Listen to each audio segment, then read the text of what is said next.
Tayo may gratitude, may puso tayo mapagpasalamat, puso na mapagtanggap, puso na laging handang magbalik, no? Sa isang tao na may gumawa sa atin ng maganda. Sabi rito, it is a parent of all others. Why? Bakit greatest and parent of all others? Pagka tayo ay may pusong mapagpasalamat, pusong mapagtanggap, ano po mga mangyari doon? Magiging mapagpakumbaba. Unang sa lahat, you will have a heart of yung humility. Yan yung isang bagay na pwede natin makita. Others than that, magiging mapagkapwa-tao ka, mapagbigay ka. To be followed ng lahat because you have a gratitude. Now, gratitude, ang definition ng gratitude, ang sabi dito, is the attitude of being thankful and the readiness to show appreciation and to return to those or kindness and favor. Handa tayo laging magbalik, magpasalamat. No? Yung sinasabi rito, you can show appreciation and even to return kindness to someone that is in favor with you. Kadalasan naman talaga tayo minsan, nakakalimutan natin or talagang hindi natin inaalala na magpasalamat doon sa tao na binigyan tayo ng isang bagay na lalo na sa pangangailangan natin. And that is gratitude. It is an attitude. Diyan po nasasalamin sa buhay natin. You know, sa ating mga mananampalataya ni Kristo talaga, laging tayo ang binabasa ng mga tao. Why? Whenever we come outside after this church, ang tinitingnan sa atin yung pamumuhay natin. And part of our life is our attitude and our character. Kaya nga dito, makikita natin, this is a show of appreciation and return kindness and favor. Di ba ang sarap pagka tayo ay nababalikan ng mga tao na tulungan natin? Gratitude is an attitude. The next slide, you will see. Gratitude is an attitude demonstrated by our behavior. Diyan po talaga nakasalalay yung ating mga puso kung paano tayo magbigay ng pasasalamat, magbalik ng pasasalamat. At I want to pakita natin dito yung reflection natin this morning. Ito yung pwede natin mag-reflection. Gratitude is a great attitude. Diyan po nakasalalay talaga lahat sa ating attitude. You know, sa Luke chapter 7, umpisa natin sa verse 36. Ito yung in-invite si Jesus Christ ng isang Pariseo named Simon. Sa Bible, pagka pinangalanan talaga, very important eh. Ito yung senaryo na ininvitahan siya ng isang Pariseo sa kanyang tahanan para mag-dine in, mag-dinner. Luke chapter 7, verse 36. It was they started. Tingnan natin. One of the Pharisees asked Jesus to have dinner with him. So Jesus went to his home and sat down to eat. Alam niyo, ang Panginoong Kristo, yan ang gusto niya, in-invite din siya eh. Pero merong isang senaryo sa buhay ni Panginoong Kristo, yung sarili niya, in-invite niya doon sa parte ni Zacchaeus naman. But this time, i-invite siya ng isang Pariseo. But remember, in the Bible, pagka tinignan natin, tama, no? Alam niyo, mga Pariseo naman talaga, most of the Pharisees nung panahon niya, they were hostile to Jesus. Wala silang binala kay Jesus Christ kundi i-trap. No? Iimbitahan nila, aanyayahan nila, tapos meron silang ibang intensyon, meron silang ibang motibo kay Jesus Christ. And this time, pinagbigyan ni Jesus Christ to. At syempre naman, kung in-invite siya ng Pariseo na ito, ay kasama niya rito yung kanyang mga disciples. And even the other Pharisees. The next verse.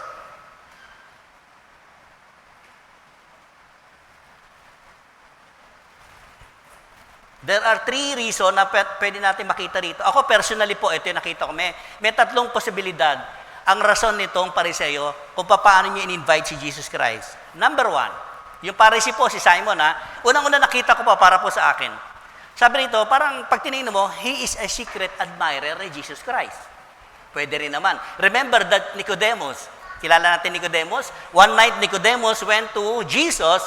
Gabi, pinuntahan niya kasi parang naguguluhan siya, no? Si Nicodemus, isang Pariseo rin. Member din siya ng Sanhedrin. And this Simon Pharisee, maaaring ito ay sympathizer din po ni Jesus Christ. Marami silang naririnig, nakakaibang turo kay Jesus Christ. Una yan, parang nakita ko nga, maaaring sikreto. Kasi sa kanila, may katungkulan sila sa templo, hindi sila pwedeng hayagan na mag-sympathize o mag-admire kay Jesus Christ. Otherwise, questionin sila ng kanilang kapwa mga member. Pangalawang pwedeng posibilidad na reason, He was trapping Jesus Christ. At yan naman talaga sa panahon ni Panginoong Kristo, ang mga Pariseyo, they want to trap Jesus Christ. Why? Because dumarami yung followers of Jesus Christ kaysa sa kanila. Pangalawang rason yan, pwedeng yan. Kaya niya in-invite si Jesus Christ sa bahay niya para i-trap niya itong si Jesus.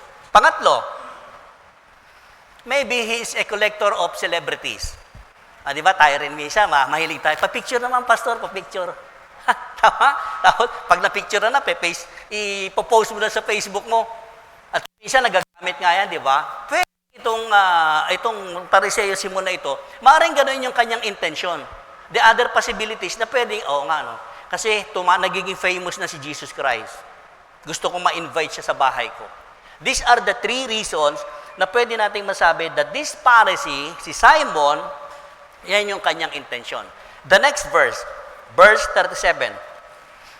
Di in-invite na. Ito ngayon ang nangyari. When a certain immoral woman, remember, NLT po ito, New Living Translation, ang ganda kasi kanyang pagkakadescribe. When a certain immoral woman from that city heard he was eating there. So narinig ditong babae, immoral, sa ibang salin, pwede rin naman natin i-consider na this woman is a prostitute. Okay? Yan, ang sabi rin, immoral woman. Narinig niya na itong si Jesus ay kakain doon sa bahay ni Simon, ng isang Pariseo. Ang sabi dito, she brought a beautiful alabaster jar filled with expensive perfume. Wow! Ang ganda nung kanyang yung bitbit, no? Alabaster jar perfume. Alam niyo, noong panahon nila, that is most expensive perfume ng panahon nila. Siguro itong babae talagang pinakaipon-ipon niya yun. And narinig niya talaga nandun sa bahay ni Simon, Pharisee, si Panginoong Kristo. Ang very strange dito, doon sa mga Israelita kasi noong araw, pagka meron silang mga ganyang handaan, ako ang host, ako nag-invite, o kayo nag-invite sa akin, usually, ginaganap yung kainan nila doon sa garden. Hindi mismo sa loob ng bahay. So if there is a garden, malawak yun, imagine itong babae, parang nag-gate crash talaga siya.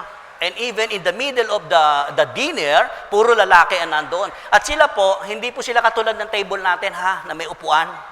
Ang mga Israelita, they used to sit down talaga. Yung kanilang yung kainan nila mesa, mababa lang po yun. And they used to kneel there, maybe right hand, doon sa mesa, at saka sila kukuha. And by the way, ang dami nilang customary, talaga, ang mga Israelita. Alam niyo, hindi nga pwede sa kanila sa Middle East. Hindi ka pwedeng kumuha, dumampot ng pagkain na kaliwang kamay ang gagamitin mo. Bawal sa kanila yon. Bawal na bawal sa kanila yon. Alam niyo, magdi-dikwatro, yung katabi mo, ganyan, nakadikwatro, tas yung paa mo nakaharap sa katabi mo, sasampalin ka nila. Sasampalin ka nila. Customary yan. Nangyari sa akin yan sa Kuwait. Nag-uusap kami ng yung mga Arabong kasama ko sa trabaho, nag-meeting kami. Nagdikwatro ako, sinampal ako eh.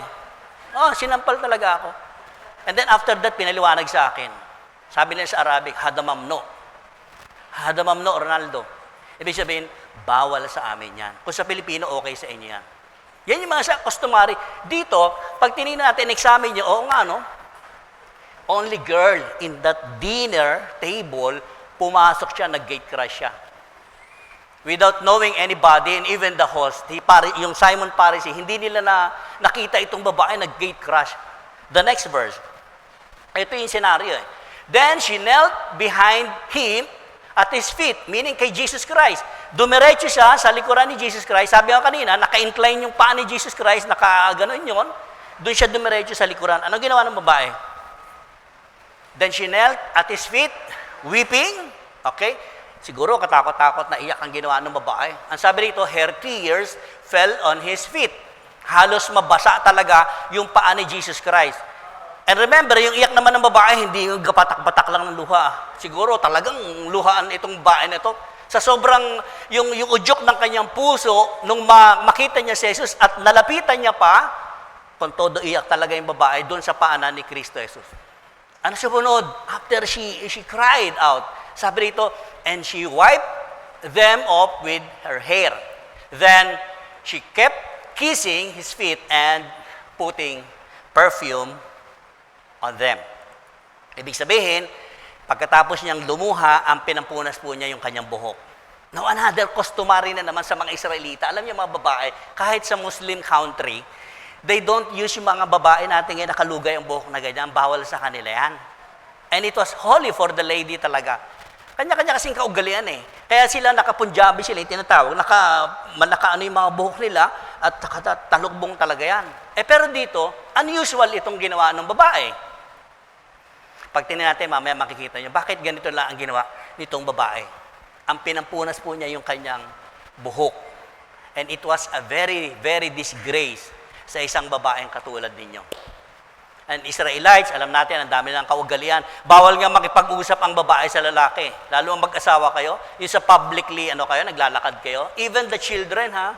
Alam yung mga anak ng mga Arabo, binabatok-batukan lang nila yan. Ganyan sila. Customarily talaga. And here, makikita natin, very unusual yung ginawa ng babaeng ito.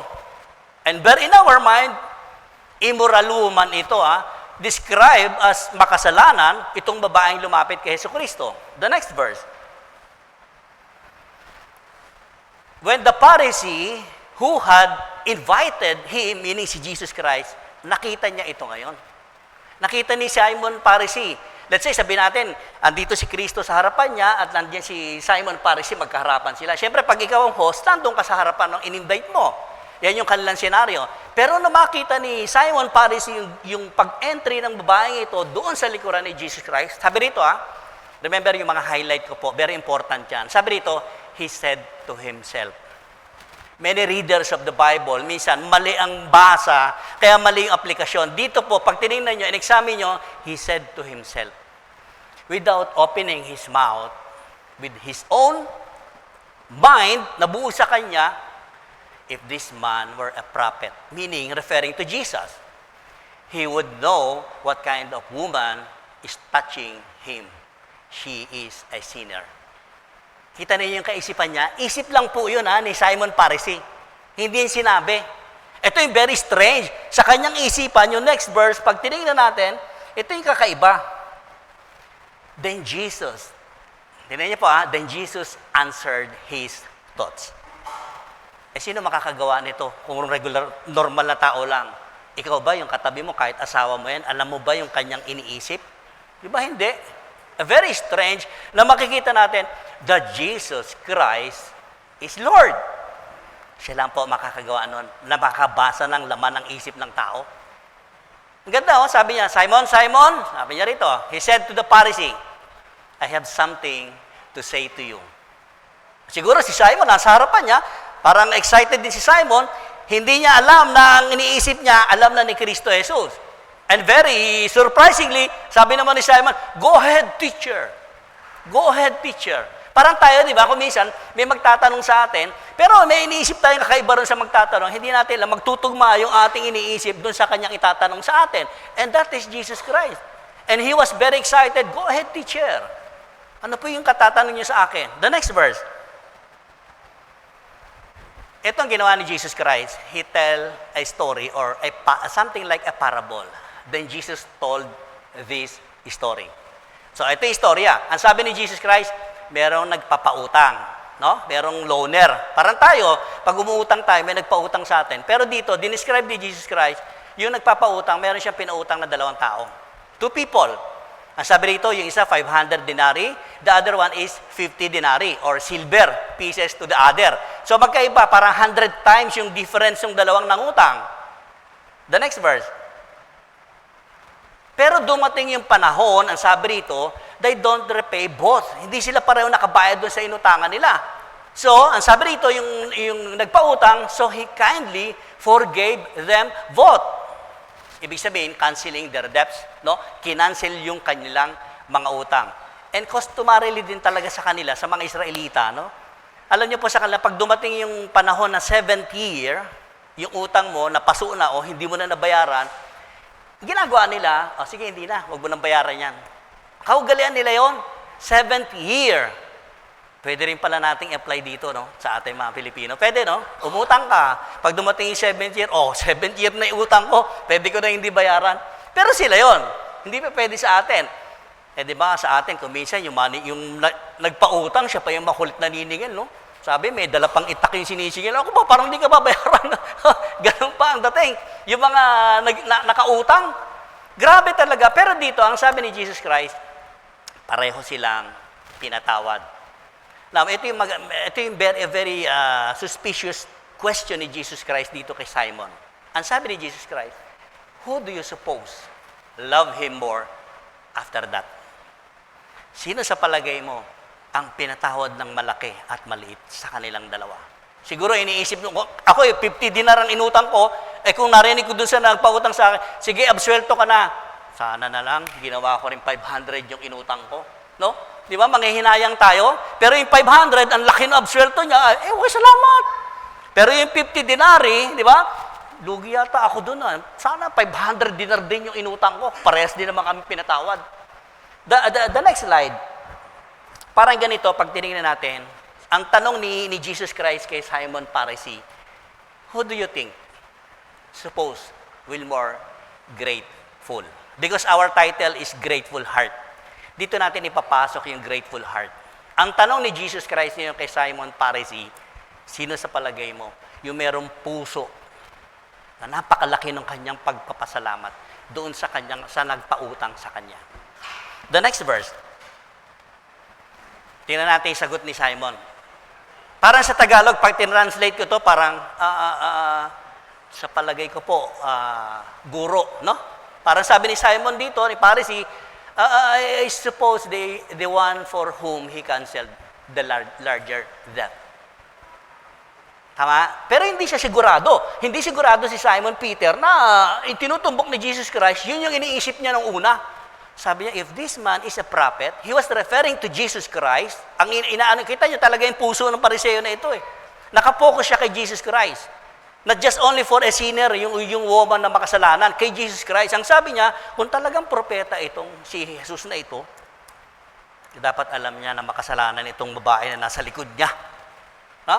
Pero sabi ni Jesus Christ, kinoment naman yung answer niya. That's right. Sabi ni Jesus Christ, tama yung sagot mo, Simon. Siguro kung tayo si Simon naman, uy, thank you, tama yung sagot ko. Di ba? Parang ganun lang yung expression ni Simon Pharisee. Tama pala yung sagot ko. Isa pa nakakagambal na sagot ni Panginoon Jesus. The next verse, 44. Di okay, na-comment naman si Simon Peter. Etong ginawa ni Jesus Christ. Tinuro niya sa likuran niya yung babae.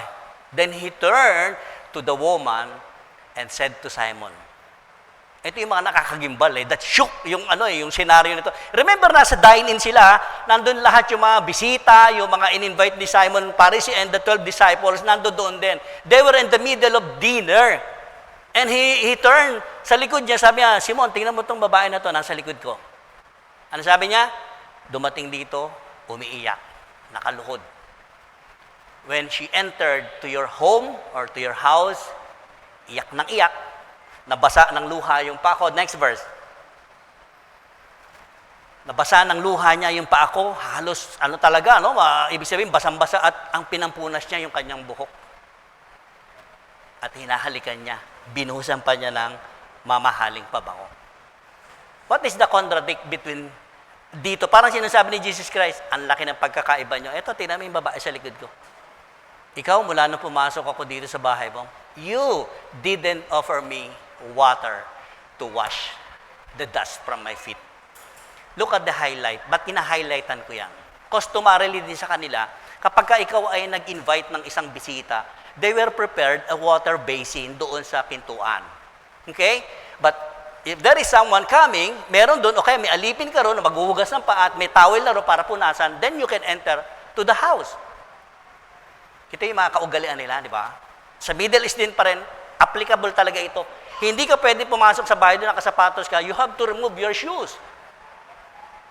Kaya nga ang dami doon, mga Pilipino pa rin talaga, maloko eh.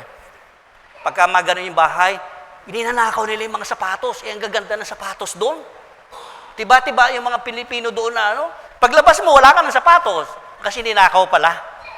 Kasi customarily, bawal sa kanila yung katulad natin, pagka pumunta tayo sa isang bahay, dire-diretso namin yung sapatos natin. Sa kanila po, maraming makaugalian talaga, huhubarin mo yan. Nung panahon naman nila Jesus Christ, nakasandalias lang sila, wala naman medyas, walang sapatos. Siyempre, yung lakarin nila, disyerto, maalikabok, so, kailangan talaga may panlinis doon. Ito yung sinasabi ni Jesus Christ kay Simon Pharisee. Sabi niya, but she has washed them with her tears and wiped them with her hair. Very unusual talaga. Pag tinignan natin, it is a humiliated dito para sa babaeng itinuturing nilang makasalanan at ang ginawa niya, yung gesture niya kay Jesus Christ. Kakaiba po. Kakaiba. The next verse. Di si Simon Peter naman, nakikinig kay Jesus Christ, tinitingnan niya yung babae. Kasi ang tendency ng kanyang isip dito sa babae, di ba, makasalanan eh. Pero ang pinapaliwanag ni Jesus Christ, sabi na rito sa 45, you didn't greet me with a kiss. Pag tinignan na yung mga puntos ng babae, kaysa dito kay Simon Pharisee, ang laki po ng pagkakaiba. Contradict silang dalawa. But from time I first came in, sabi niya, she has not stopped kissing my feet. Customized din sa kanila pagka nagkita-kita kayo sa Arabo, salam alaikum. Halikan ka yan. Lalaki sa lalaki. Babae hindi pwede sa lalaki. Babae pwede, pero lalaki sa lalaki. Customized nila yan eh. Salam alaikum, alaikum salam, rahmatullah, may barakatuh, mga ganun. Batian talaga ron. No? Kissing talaga kayo. Magaganda mga gesture yan. Si Jesus Christ, yan yung in-emphasize niya kay Simon Peter. Napakalaki ng pagkukulang mo, Simon, sabi niya. The next verse. Now, kayo ba naranasan nyo na ba na minsan in-invite kayo sa isang okasyon? Nung inimbita ka naman nung nag-invite sa'yo, pagdating dun sa okasyon, pasok po kayo, salamat po. Pero pag may nakita na mas VIP sa'yo, iiwanan ka na, di ba? Iwanan ka na kasi may nakita mas VIP. Tama? Customarily, sa Pilipino, ganyan. May tinitingnan, iba yung tinititigan sa tinitingnan. Di ba parang napaka-ano naman nun, humiliated sa atin na kapag ka mayroong more than VIP, other than us, yun ang estimahin at itsipwera ka na, di ba parang, uuwi na po kami. Di ba, sarap magpaalam? Di ba, in-invite ka, tapos may nakitang mas mataas na tao sa'yo, at sila lang i-estimahin. Parang ganito, in-invite niya kunyari si Jesus Christ, pero ang totoo, he neglected the importance, the presence of Jesus Christ doon sa kanyang tahanan. You neglected the courtesy of olive oil to anoint my head, but she has anointed my feet with rare perfume. Pambihirang pabango po yun. And remember, ibinuhos yung mamahaling pabango doon pa sa paanan ni Jesus Christ. Usually, ibinubuhos po yan dito sa kanyang ulo, sa tao. And this woman was very commendable by Jesus Christ. The next verse. Ito na, yung confrontation niya. Sabi niya, I tell you, Simon, makinig ka. Her sins, yung kasalanan ng babaeng ito, sabi rito sa NLT, her sins, and they are many. Siguro kung ililista ni Jesus Christ yung kasalanan ng babae, hindi kakasya marami. Ang sabi rito, have been forgiven. Grabe yung pagpapatawad ni Jesus Christ. Remember, itong si babae, yung makasalanang babae, tingnan niyo po, I would like to i-turn ko lang ng konti. Nung narinig niya si Jesus Christ kakain doon, meron na siyang buo sa isip niya na si Jesus Christ nagpapagaling, nagpapatawad ng mga kasalanan, nagpapalaya ng mga bagay sa buhay ng tao, nagpapabigat. Right? Tayo kasi, pag na-receive natin yung pag-ibig, yung forgiveness coming from Lord, nagiging grateful heart na tayo. Dito, sa babaeng ito, from the start, pag tinignan nyo, in-examine nyo dito sa passage ni Luke, Luke was very detailed talaga, hindi lang naisulat lahat. Pag tinignan natin, ano nagtulak dito sa babae na ito? Para wala siyang pakialam, pumasok siya ron sa isang okasyon na puro lalaki lang ang nandoon. Right? Because they have in her mind talaga, sa isip niya, mapapatawad siya ni Jesus Christ. Do you get the point? Tayo, ang iniisip natin, patawarin muna ako para maging grateful heart ako sa paglilingkod sa Panginoon. Itong babae po, baligtad. She was forgiven already because of her faith. Sa isip niya, sa puso niya, patatawarin siya ni Jesus Christ. Get the point? And then, that's why, papaano niya nga nagawa yung mga bagay na which is bawal sa kanila na bigla ka na lang papasok at sa karamihan ng mga kalalakihan, nandoon ka pa sa likod ni Jesus Christ, iiyakan mo siya, pupunasan mo ng buhok mo, at pagkatapos, hahalikan mo yung kanyang paa. And then you will pour out a rare perfume. Ang sabi rito, but a person, ang sabi ni Jesus Christ, so she has shown me much love. Di buo na yung conclusion natin ngayon. Yung tanong niya kanina, sino sa palagay mo ang malaking pag-ibig na inalay doon sa nagpautang sa kanya? Sinasabi rito ni Jesus Christ, itong babae na ito, siya yung maliit, no? Siya yung maliit, pero napakalaki ng ibinalik niya doon sa nagpautang sa kanya.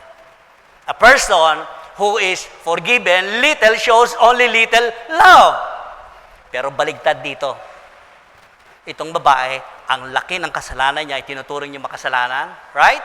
Pero ang ipinakita niyang grateful heart is bigger than ever dito kay Simon Pharisee.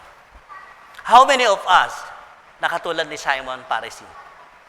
Or how many of us katulad tayo ng babaeng makasalanan na itinuturing dito sa passage? You will know by yourself, mga kapatid.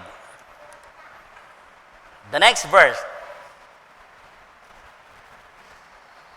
Then Jesus said to the woman, eto na, kinumpronta niya na, hinarap niya na yung babae. Tapos siya kay Simon Peter na sabi niya, then he said to the woman, your sins are forgiven.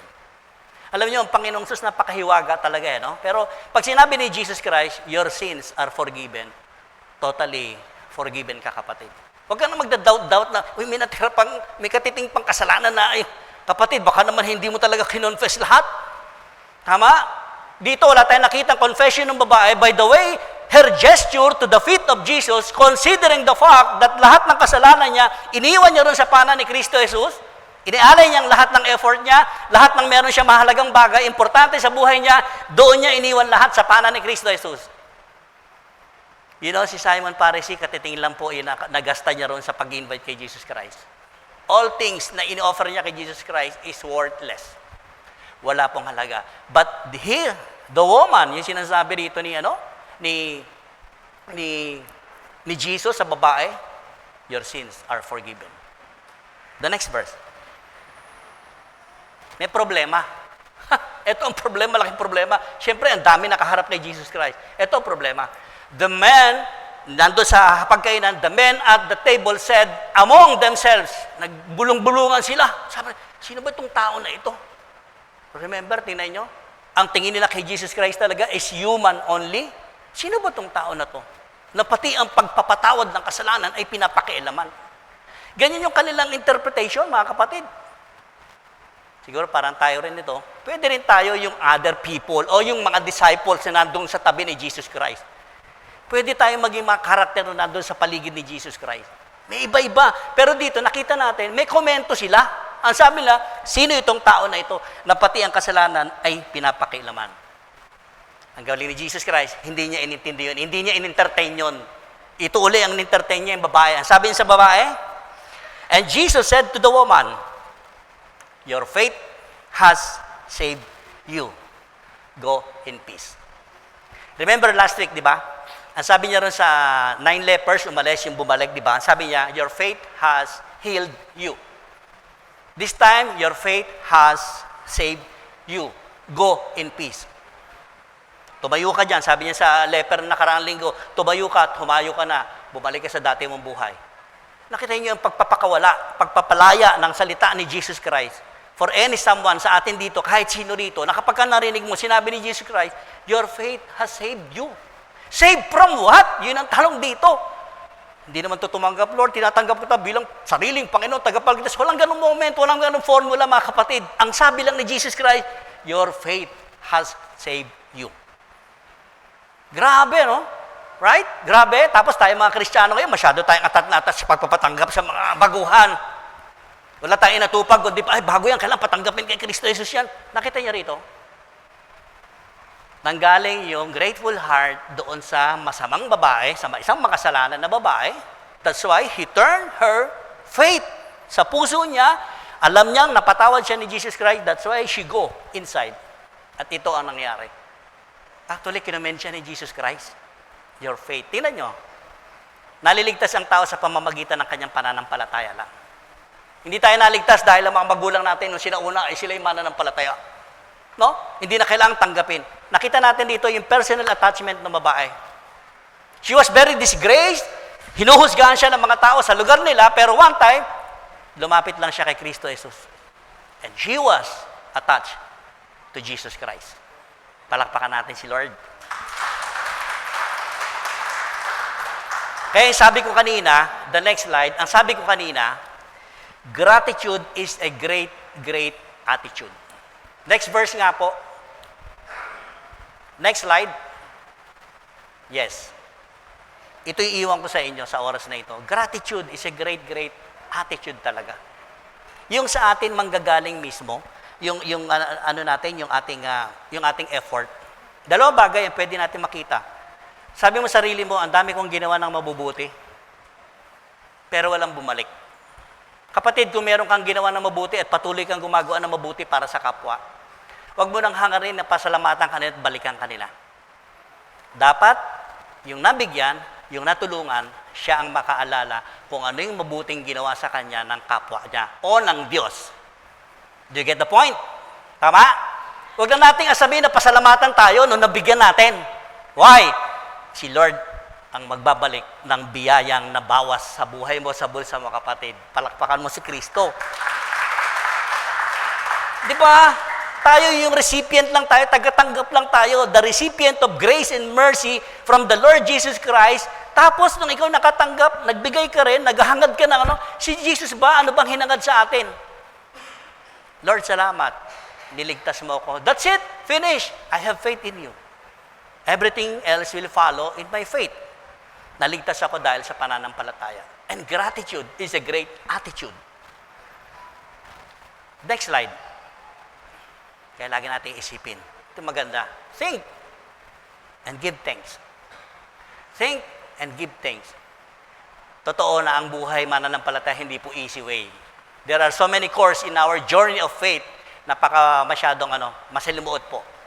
But if you think and thanking God for whatever situation, circumstances na meron tayo sa buhay natin, sa pamilya natin, that's the best gratitude and attitude that we can perform towards God. The next slide.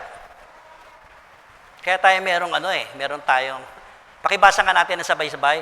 1, 2, 3. Always remember. Kaya tayo merong Last Supper. This Last Supper belongs to the Lord Jesus Christ. Ginagawa natin to upang alalahanin natin. To remember what Jesus did on the cross of Calvary. Mga kapatid, yan ang iwan sa inyo. Think and thank. Thanking God always. And then, the last one. The last slide. Ito po iwan ko sa inyo. Paano nga naman tayo marunong magpasalamat? Pagka tayo, parang nagtatanim, di ba? Nagkukultivate siya doon sa kanyang lupa na tinanim niya. Cultivate and practice gratitude to develop a grateful heart.